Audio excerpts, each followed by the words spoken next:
Hello everyone, I have a 2003 525i series. This morning I was trying to crank it up and nothing. This is what it does. Nothing.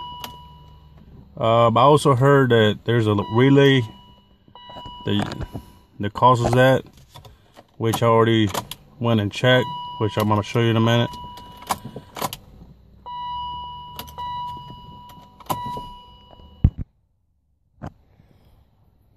The relay where I was told where it's located is this place. I got all the fuses checked. Everything seems to be fine. I don't know what else. So if anybody can help me with this, please let me know. And there's the lights. The different lights that comes on after I tried to crank it. There's nothing. I can hear the fuel pump coming on and everything, but it just won't crank at all. And I checked the fuses from the fuel box, which is located here.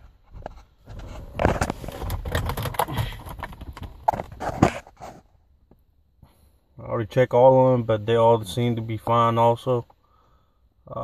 Please, I need some people that can help me with this thing. I'm trying to crank it